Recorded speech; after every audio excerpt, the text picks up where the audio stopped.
Okay, good morning. We're good, Sandy? Yep. All right, let's get the meeting started. Call the meeting to order. Entertain a motion to accept the minutes from the March 9th meeting. So moved. Moved by Dave, seconded by Don. All in favor? Opposed? Carried. Okay, Danielle, let's start right at the top. Okay, first thing is a backfill for the treasurer. He has a bookkeeper leaving and he would like to backfill it with a bookkeeper. Also, he would like to have a possibility, if he doesn't find a bookkeeper, to backfill it with an account clerk. It just depends on some internal canvassing that's happening right now. Okay, so a bookkeeper to bookkeeper obviously would be even, and a account clerk, if it turns out to be, that would be a lower grade? Yes. Okay. Anybody got a motion? So moved. Dave, second. Sue, discussion.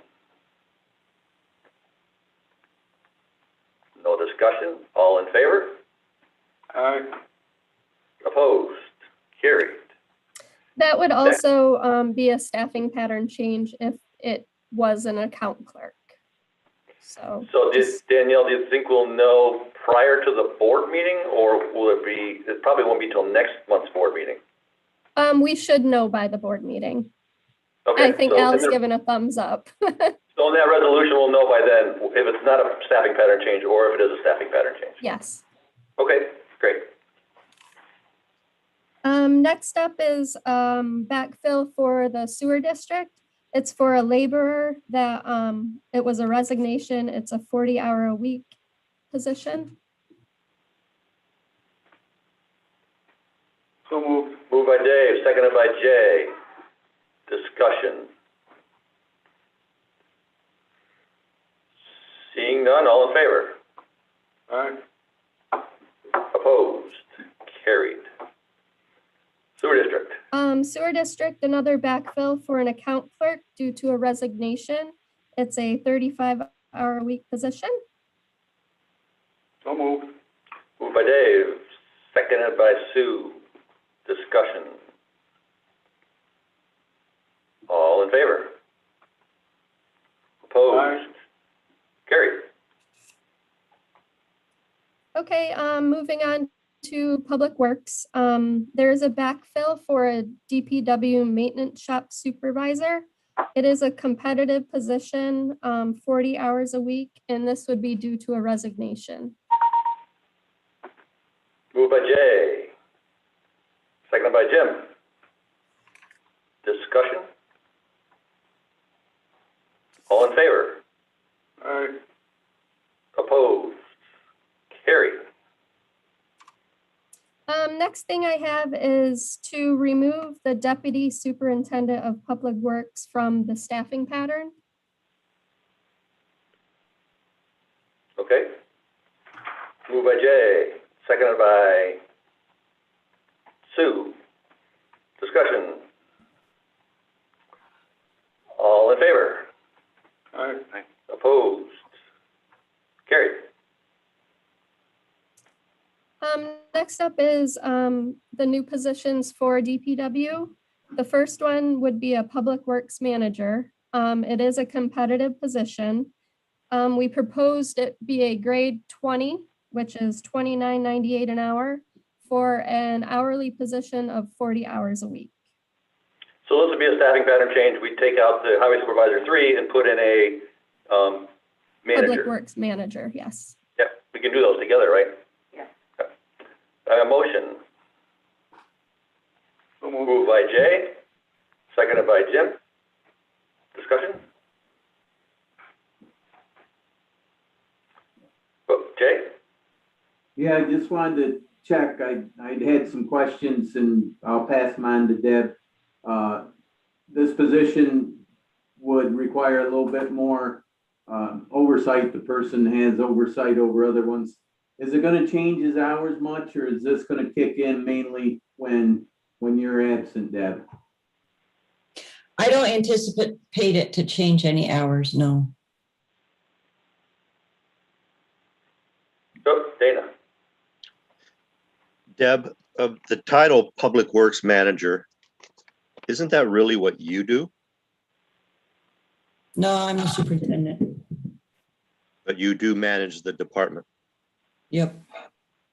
So, Dana, just for information, Danielle, just going back, I guess forever, was there a public works manager position in the county previous to this, underneath the superintendent at some point? Yes, there was. There was, okay, so it's a previous position that was filled years ago, Dana. was In that like previous? 2001. Was that previous? Around sorry. No, continue. It was around 2001 that he was appointed as a public works manager. It was a person that also dealt with the solid waste when we did have that as well. Was that an hourly position or a salary? It was an hourly, actually a grade 25 back then. Okay, I don't think this position should be hourly. If you look at the organizational chart, it clearly is somebody, in my opinion, that should be salary, not hourly.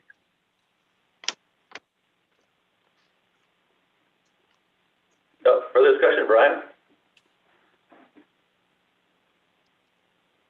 You're muted, Brian. You have to tell them.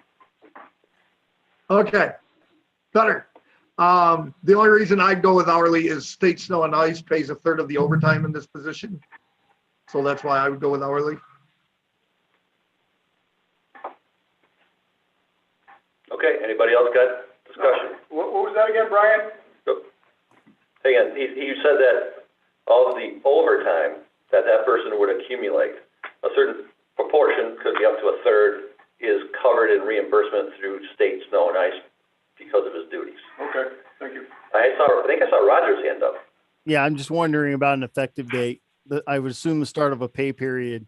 And I guess I'd defer to Danielle as to how long it's going to take him to get everything done. Cause there's going to have to be some payroll adjustment, forms put in, things like that, some provisional appointments made and stuff like that. So I just like to know if we're talking about what our effective date would be, or you can leave it up to us and we'll pick the first day of the payroll that we can get all the paperwork done either way. I see a disembodied hand up somewhere in the treasurer's office that's going to answer that. The earliest it could be is April 29th. There you have it. Dana? This is a question for Brian. Brian, the state snow and ice, are we paid per mile or is it time and material? We're paid hourly for whoever does the work that the state's having us do. Okay, any further discussion? All in favor? Opposed? Carried. Next. Next position is also a new position for Public Works. It is the secretary to the superintendent of Public Works. It would be an exempt position through civil service. We propose a grade 13, which is $22.17 an hour, and it would be a 40-hour-a-week position. I'll So move moved it. by Jay. Brian with a second. Yep. Discussion. All right.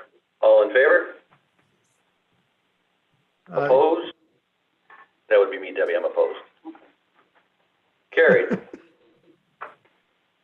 Next, Danielle.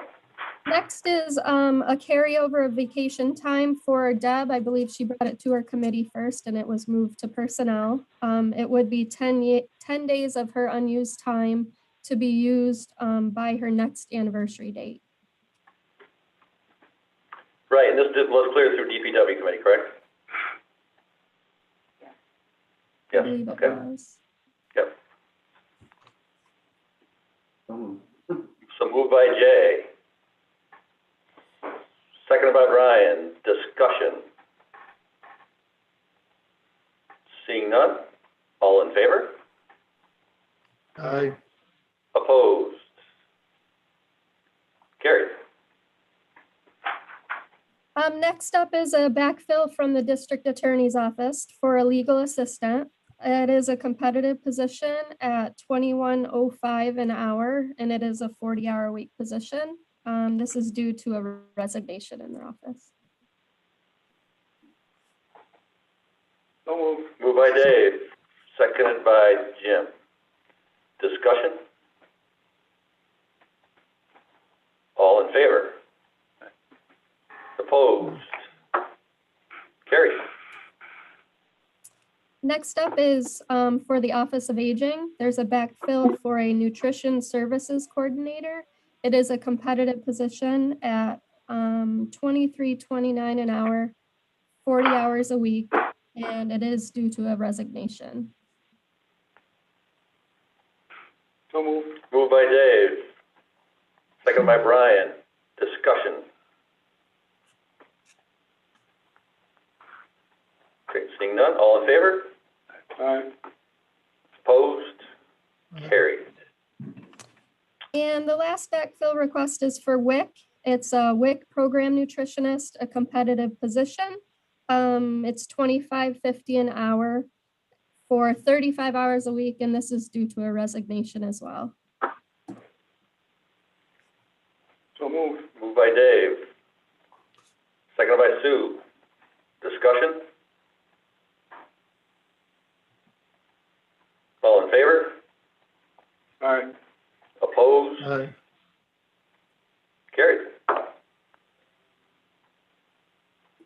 You're on a roll, Danielle. Keep going. Okay, so in other business, we have a couple of handbook changes.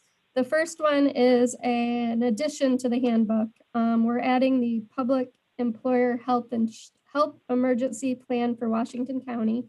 We're mainly referring to that plan, which is located on our website as well as in one of our drives for our employees to have it available to them. So moved. Moved by Dave, seconded by Sue. Discussion? All in favor? Aye. Aye. Opposed? Carried. And there is one more handbook change to the probationary term rule for civil service law. What I did was generalized it so that it can be referred to the actual rules for civil service rather than listing all of the probationary terms out due to some changes that have recently happened with the probationary terms.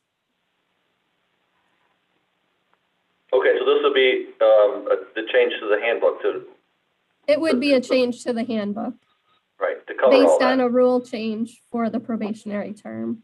And it's to a our civil rules. service rule? Yes. So I'll moved. move it. Moved by Dave, seconded by Brian. Discussion? Seeing none, all in favor? Opposed? Aye. Carried. And Matt, we do have one thing that wasn't on the agenda. It was the public health vacation rollovers for 3 of their employees. Kathy Jo requested it to be moved to personnel during her Health and Human Services Committee.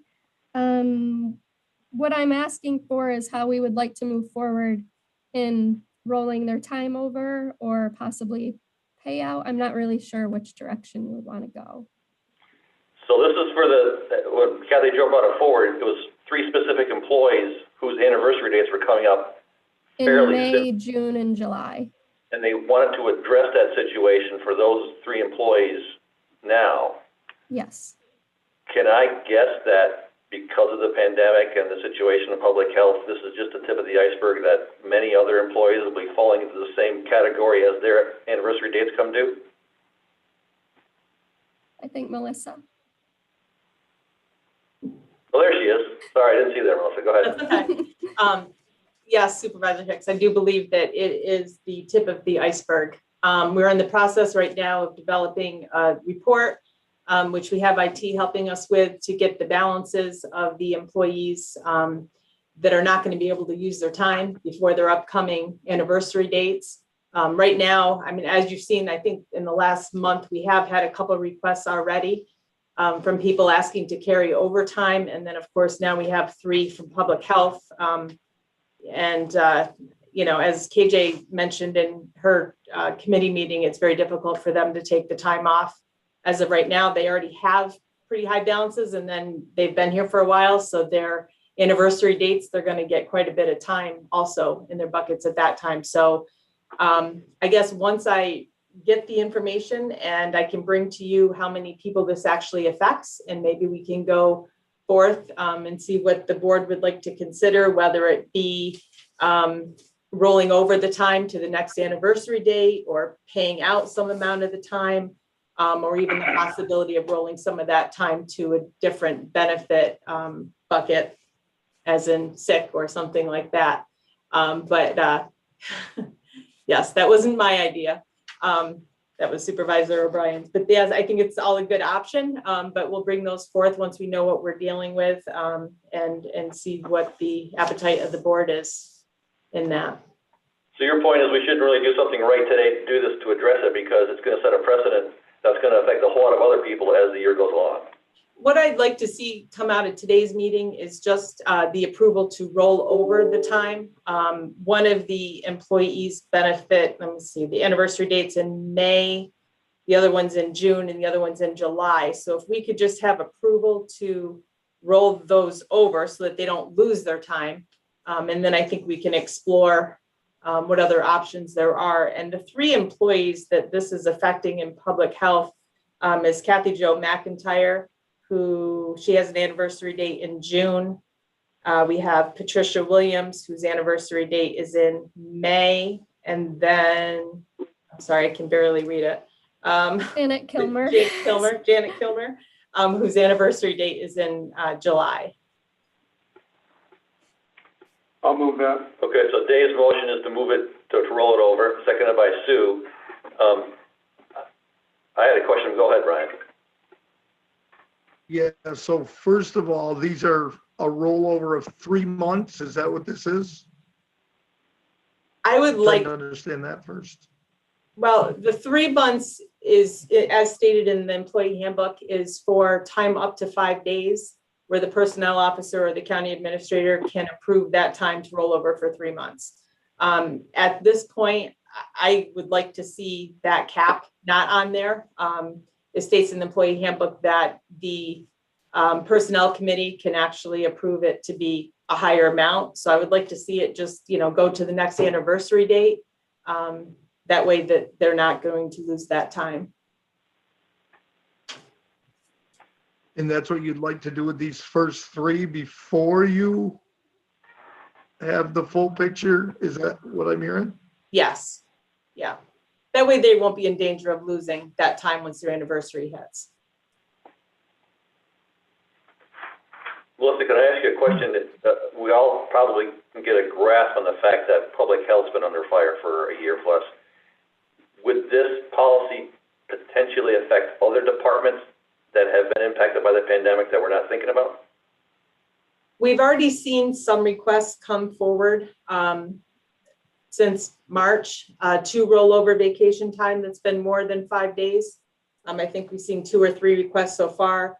Now we have these. I think we're going to keep seeing those requests probably monthly come out of committee meetings because, I really don't think it's just public health that this affects. I'm sure there's other departments as well that are going to have balances that just are not able to take that vacation time.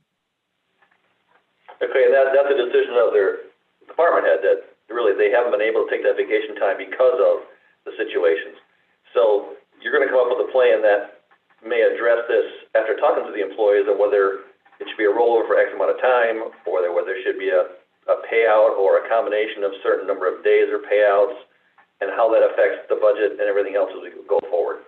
But you just want to sort of put a Band-Aid on it today by allowing those 3 to roll over until we can come up with a plan that addresses the entire employee base, right?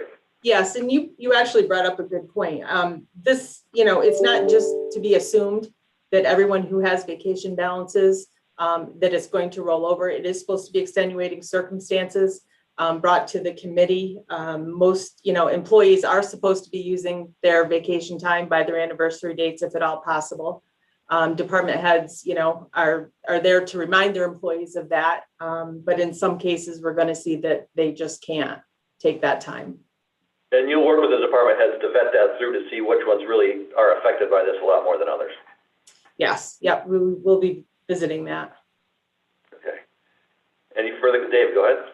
So my question stretches out a little farther, is that the direct reason for these people not being able to take their vacation is because of COVID.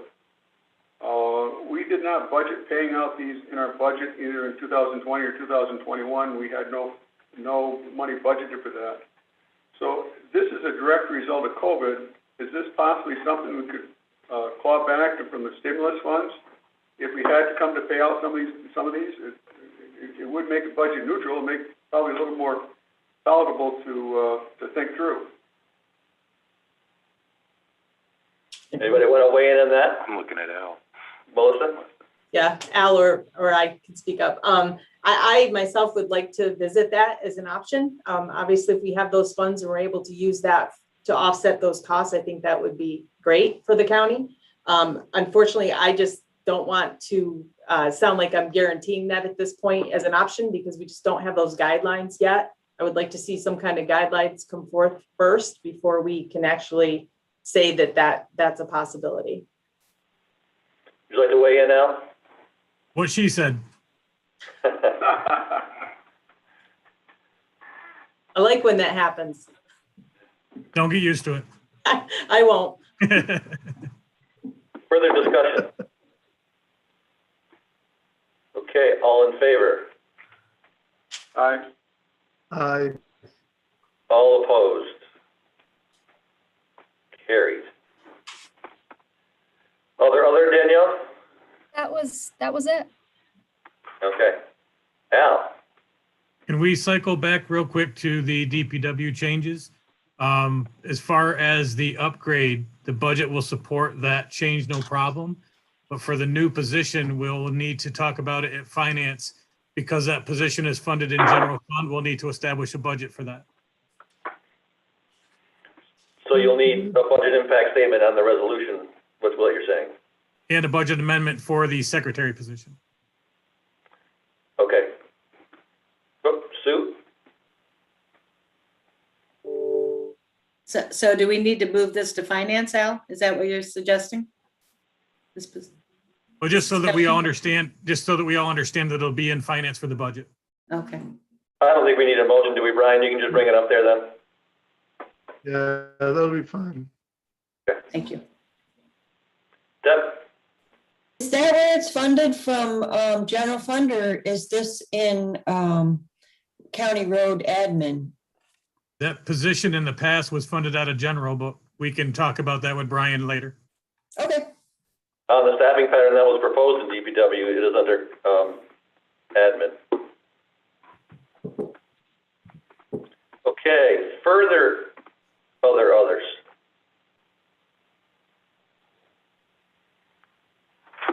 I know Jim's chomping at the bit to get the IT committee going, so unless I hear anything else, the motion to adjourn. Don, seconded by Brian. All in favor? It is carried, Deb. Okay.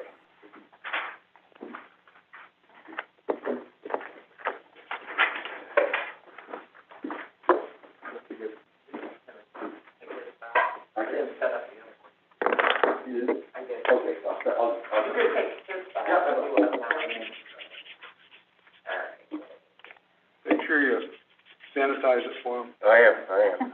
No, this one down here. I need sanitized zones. He's had his first shot, he's okay.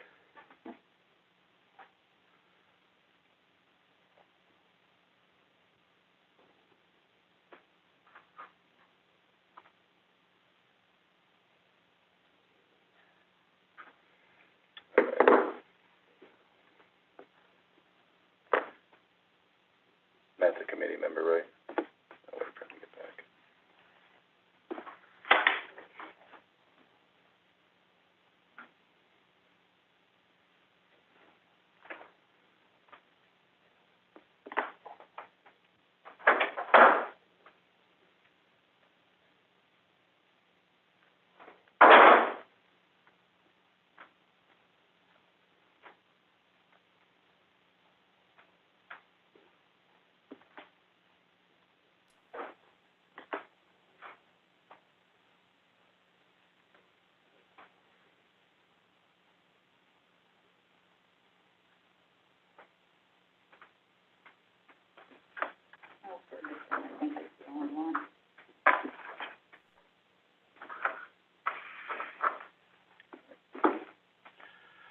I'd like to call this April 6th IT committee meeting to order. First piece of business is to accept the minutes from the March 9th committee meeting. Motion to accept those minutes. So moved by Dan, second by Dana Hogan. Any comments on that? All in favor, signal by saying aye. Carries. Opposed? Carries. All right, Roger Wick, cybersecurity report. Good morning again. So our cybersecurity report was sent out to you this morning. I'm happy to report we have no significant items to talk about internally. And Karen and I, after talking, decided to change our second item on that report to a monthly item of interest and maybe broaden our focus a little bit, because we're really striving to make sure that our security infrastructure is not interesting. In other words, that nothing happens. So the fact that this is a National Supply Chain Integrity Month gives us a chance to talk about the issue of who are your vendors and what is their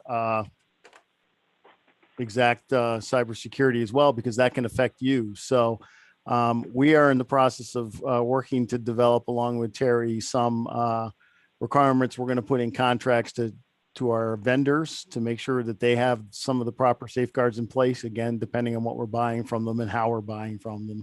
But it's also something you probably want to think about in your own contracts as well. The sheriff is being very persistent today.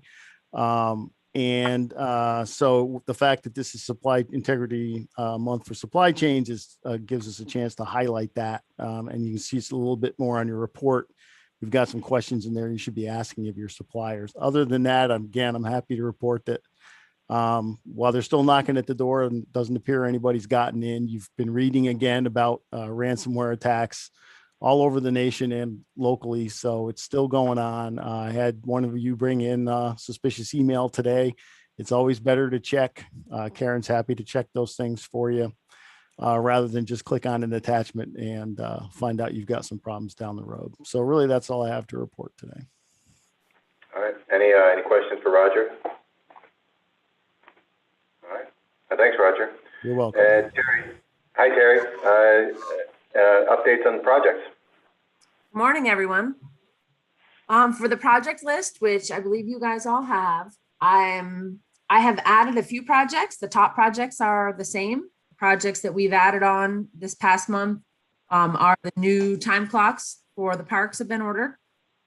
We're also doing some reconfiguration on our backup infrastructure. And then we are in the process of upgrading one of our cybersecurity apps to add an additional module, as well as upgrade to a newer version on the product that we already own. I don't know if you'd like me to go through any of the other projects or if anybody has any specific questions. Anybody have any specific questions? A lot of green, look like you're right on pace, so great job. All right. All right, no other questions. Bless you. Thank you. Anything else, Terry? I don't have anything else this month. All right. Anybody from the committee have any other business for this month? All right. Thank you very much. All that being said, a motion to adjourn. Motion by Dana, second by Don. Thanks, everybody.